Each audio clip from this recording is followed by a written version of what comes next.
Les taux de participation au simulacre de référendum d'annexion auraient dépassé le seuil nécessaire à leur validation dans les régions ukrainiennes de Donetsk, Lugansk, Kherson et Zaporijjia, selon les agences de presse russes.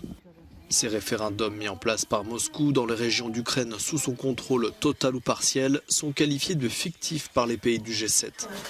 Les votes qui doivent prendre fin ce mardi sont collectés depuis vendredi dernier par des brigades mobiles, parfois accompagnées d'hommes armés, au pied des immeubles ou directement chez l'habitant, mais aussi jusque sur les lits d'hôpitaux.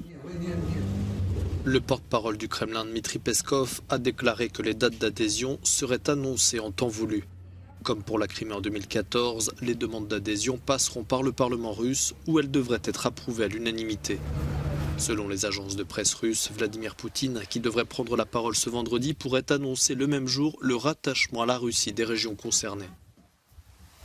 La volonté d'annexion de ces 4 zones constitue pour la Russie une tentative de reprendre la main après ses défaites militaires. La tenue de ces scrutins, qui font l'objet de préparatifs depuis plusieurs mois, a en effet été annoncée dans l'urgence la semaine dernière et assortie d'une menace de recours à l'arme nucléaire. En représailles à ces scrutins d'annexion, Londres a annoncé ce lundi renforcer ses sanctions contre Moscou.